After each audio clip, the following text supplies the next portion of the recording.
Reggie Miller, Hall of Famer, Turner sports analyst. He's on the call for TNT's coverage of the Mavs and the Sun Series. Game 5 coming up tonight in Phoenix at 10 Eastern. How are you, Reg? Much better than you, my friend. How are you feeling? Well wishes out to you, and I'm sure your family as well, because if you get it, most likely they may get it. So I hope the Theodore family is doing well. Well, you remember Jordan when he was in Utah and he had the flu game. I mean, that's what this is about. Only it's 5 times worse. I mean, I'm okay. Well, let me ask a question: Who is the Pippin? Who's holding you up?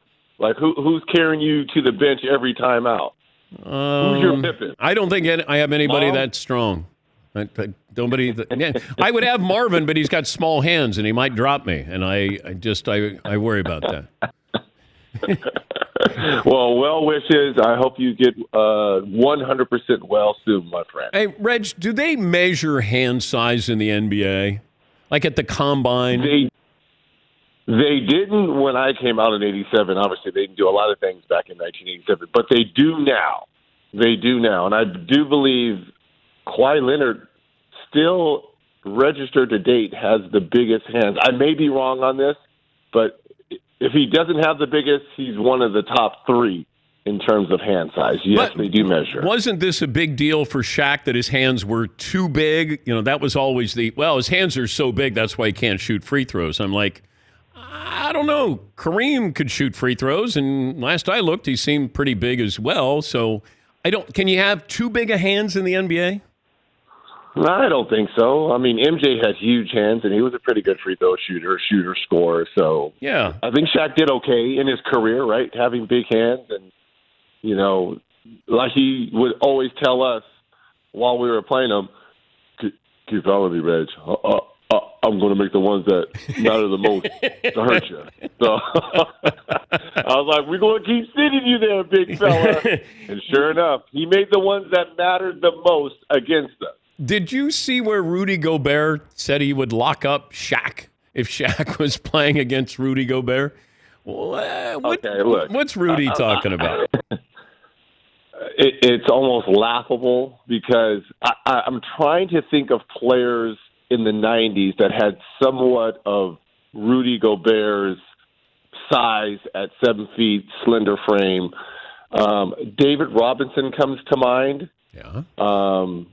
And I think Shaq kind of ate him up at times, but it's almost laughable. It's hard to say because, look, Shaq's not playing and Rudy's in the league right now, but there was no answer for Shaquille O'Neal. And I know, he's a coworker. People don't think, well, of course you're going to say nice things about him. I couldn't stand the dude because the dude denied me a ring. So I'm not saying this because he's a coworker. I'm saying we personally had no answer for him. We had Rick Smith, Antonio Davis, Sam Perkins. We threw everything at Shaq, and we could not stop him. And ask Jason Kidd the same thing. Ask Dikembe Mutombo in Philadelphia the same. There was no answer for Shaquille O'Neal. So Rudy, I love you. You're a 3 or 4 time Defensive Player of the Year. That's great. But trust me, dude, y'all would have had zero answer for Shaqalicious down low. Okay, how would Shaq be better now or worse now? It's funny you say that. I think worse. I don't think he would obviously still be dominant, but because the rules are now, I mean, he would have to have somewhat of a face-up game, which he doesn't have. You know who I would love to see Shaq go against would be Joel Embiid or Jokic, the current and back-to-back MVP. I think Jokic would give him more of a problem than Rudy Gobert. How so? Because Rick did early Rick Smiths when Shaq was younger and in Orlando. Rick Smiths gave him a lot of problems because he could face him up and he could score over either shoulder. Shaq admits that. Now, when Shaq became Shaq with the Lakers and was the most dominant player in the game, he owned Rick. But I would love to see Shaq versus Jokic and his skill set that would be a little bit more fair of a comparison. Yeah, I'm curious about that as well. Like Jokic, people have problems, it feels like now, because we're seeing what happens in the postseason. Luka's playing well for his team. Embiid comes back. We see his value. You know, the Joker won this based off the regular season. My problem is, yeah, but Reg, the longer we wait to hand out the award, it feels like that person is open to more criticism. Joker can't play. They were bounced early by Golden State. We know that. But this is what they did during the regular season. If they give the award right after the end of the regular season, then I don't think we have this argument or, a further discussion on this. And I think it's unfair to Joker. You don't want to give it to him? Okay, fine. If you think he's just a statistical anomaly and the nerds love this and analytics, then fine. But he did what he did during the regular season. That's what this is based upon. 100% agree with you. Drop the mic on all that. And I think the league is somewhat dropping the ball by extending these regular season awards as the playoffs kind of, trudge on.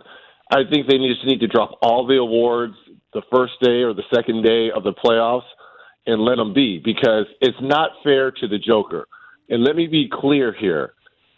Him winning back-to-back MVPs, people need to understand it's a regular season award, not the playoffs. That's why we have a finals MVP for what guys do somewhat during the playoffs, but more importantly, what they do if they're lucky enough to get to the NBA finals. That's the MVP all players want, because number one, you won the championship, and you were the best player in that series. So it's not fair to the Joker. He had an unbelievable season, along with Joel Embiid.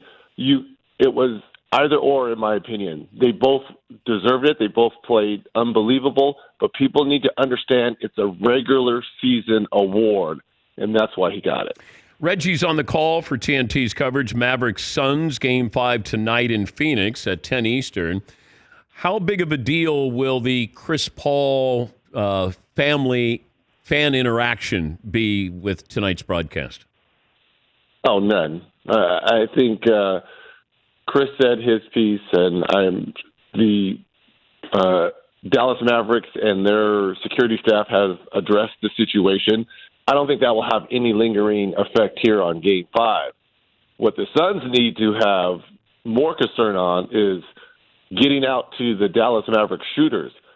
This series is so simple. If you look at games 1 and 2, Monty Williams and the Suns said, Luka, beat us. 45 in Game 1, 35 in Game 2, but they shut down all the others. Brunson, Dinwiddie, Finney-Smith, Maxi Kleber to a certain degree, and they won going away. When it shifted to Dallas, Luka's usage rate came down. He was still good. He wasn't great, but everyone else, the others, their usage rate went up. Guys started to make shots. And that's what happens normally when you're in your home court, surroundings. So if you're the Suns, you're more concerned about now the others have gotten going. What happens if Luka has one of those Luka games on the road and those guys continue to make shots? Yeah. You could very well see the Mavericks coming in here in the pivotal Game 5 when it's 2-2. They could win this game if those guys continue to make those threes like they're doing. I was wondering about the fans interaction. Feels like they're a little bit more emboldened than they've ever been. It feels like we see it more. There's cell phone cameras here. Compare fan interaction with players when you were playing as opposed to what we're seeing right now almost on a nightly basis. Well, you're just seeing it now because of what you just mentioned, cell phone videos. There really wasn't that when I was going through. Look, the fans say some crazy stuff. I'm not going to lie, they do. And could you get a fan kicked out, Reg? Did you ever, back in the day, could you say, I want that fan removed, like LeBron did to that couple earlier this year? You could. It will depend on the situation. LeBron, Chris Paul, and all players. Russell Westbrook has done it a few times. the incident he had in Utah, I believe it was. Yeah. Look, fans do cross the line in some of the things they say, and yes, you can have fans removed. It helps if the official is near and can hear some of this stuff. But when it turns towards a player's family, and I'm on Team Chris Paul on this, because if someone would have put hands on my mama bear with my kids watching that, forget the game. I'm jumping the rope too and heading up in the stands. And I know players always get, the black eye when they react. We're not robots, right? Because good and well, you wouldn't say this to me if I'm walking down the street, but you're going to say this in this controlled environment, especially to his wife. So I understand the frustration that CP3 is going through. I would have liked to have seen more Suns security with the family, because you are walking into a hostile environment. But that still doesn't give any right for someone to put hands on you. Joking, drunk or not, do not put your hands on anyone else, especially a female. You just don't go there. And you knew that his kids are right there with her. There's no excuse for that. I'm glad they addressed it, but I would have a hard time not going into the stands chasing the dude as well. That's just my thinking. I don't know how athletes stop themselves from going after somebody, because you can hear it and you can act like you don't hear it, but if you cross the line, it's going to cost you a lot. Dan, let me just say this. I've heard a lot of vile things in my career directed towards me. I get that. That's part of the beast. I did sign up for it, being in a professional athlete in a professional setting. I get that. The problem I have is if you're going to direct that to a family member of mine who has come to support me, and you direct that, and then it gets physical. That's the problem I have. I can take all the vile comments and the vulgar comments. I just feel that I have broad shoulders, and I can shut you up with my play. And if I don't, you'll see me another day to try and do that. But when it turns physical, that's the problem I have, where I just let people know we are not robots, because I wouldn't do that to you or your family members. So don't do that to my family members and think it's okay. Well said. Bucks, Celtics, we got a series. These two teams don't like each other. And I mean, Boston could be up 3-1. Feels like they've been the better team here. And Milwaukee without Chris Middleton, Al Horford. Al Horford's your age, Reg. Don't say that. The man's 34 years old, but okay. He feels like he's 54 years old at some of the games that he's played this year. But isn't this the great thing about the playoffs, when guys out of nowhere, Al Horford, Dorian Finney-Smith goes 8 for 12 from threes for Dallas. That's the beauty of the playoffs. Who of your others, who can step up at the right moment, at the right time? And if you're Milwaukee, you're starting to think, okay, I know Middleton's not coming back for the rest of the series.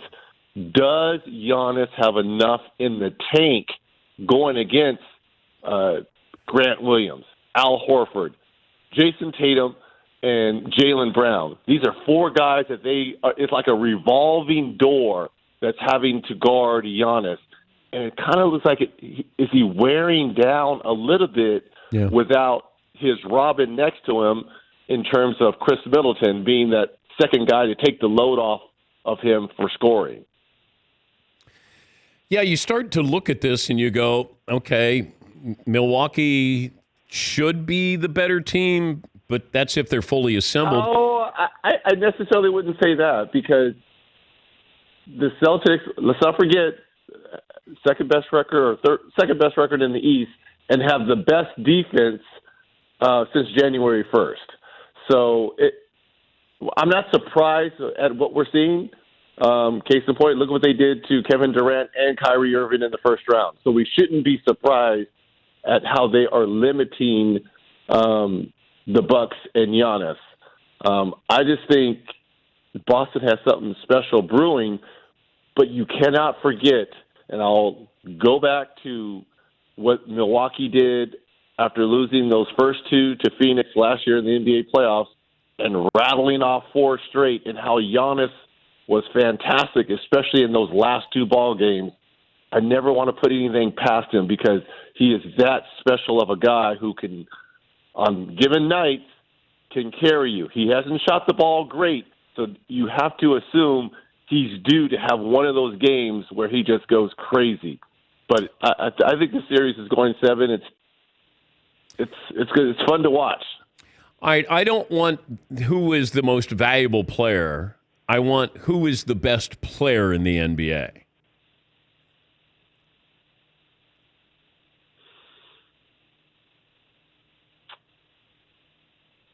Okay, I'm going to approach it towards this. If I was on the floor in my prime, who do I think I would have a better shot at winning right now? Wow. I really love Joel Embiid. I just think he puts so much pressure at both ends of the floor. I like Joel Embiid. See, you would be better with the Joker. Probably with the Joker because of his passing. Oh, yeah. yes. Yeah. I mean, I would Joel take Embiid. Giannis. I think is the best player. I just think offensively and defensively, it feels like he's consistent. Embiid is great, but if you said, going out there, who could help you win a championship? I would definitely say Joker would over the other two. But I think Greek Freak is. I think Giannis could too, and I think LeBron. We keep sliding LeBron too. I mean, I know he's 37 and all, but not the best player in the game. Not the best player. He's not the best player in the game, but you can win. You can win with him. Yeah, but could you win with him? You could win with. Could you win with Luka? Oh, man, he's making some dudes that were at Walmart a year ago look pretty good. Okay, he's making some dudes that were like on the chopping block look like all-stars. Well, yeah, that's why. Luka. That's when people say, "Well, look at what Joker did with his supporting cast." I said, "Look what Luka's doing with his supporting cast there." Like, if you really want to give credit to somebody, Luka could emerge as the most valuable player by the end of these playoffs. If they knock off Phoenix and he goes to the Western Conference Finals with that group, then now we're talking about what you did with the supporting cast. And Luka's putting up unbelievable numbers every single night, and he's doing it in the postseason. Davis Bertans, Maxi Kleba, Dorian Finney-Smith, and people are like, who? What? Dwight Powell. Think about some of the names I'm mentioning here, and Luka has made them look like he's getting them paid right now. Yeah. He's getting them paid. Yeah, Brunson's going to get paid. Jalen Brunson is definitely going to get paid. Have fun tonight, Reg. But before I go, you could also make the case for Joel Embiid. Look at the first two games without him in Miami. Yeah, they look terrible. He comes back with the mask. The series is tied 2-2 heading back to South Beach. So we can make the case for Joel Embiid as well. The over-under for James Harden tonight is 20.5. What do you have? Or James Harden, yeah. James Harden. I think Stella has found her groove. I think Game 4, where he went crazy, I think he's figured out, I am a former MVP. I have been runner-up to MVP a couple seasons. Wait, he just didn't get in shape overnight, Reg. Come on. I'm taking the over. All right. I think he figures it out. All right. He's still not in shape. You're in better shape. You haven't played in how many years? You're in better shape than James Harden is, right? No, I am not. Don't try to bait me. You are in better shape. James, go handle your business in Southeast. Just stay away from the Cuban food. And he'll be all right. If you guys stay away from Prime. If you were on a tandem bike, you'd be doing all the pedaling, Reg. Hey, James, don't let us. Hey, you're not going to break us up. Theodore's not going to break us up, James. Thank you, Reg. I love you, Theodore. Get well soon, my friend. Reggie will be on the call tonight. It's Game 5 in Phoenix. That's at 10 Eastern. Mavericks and the Suns.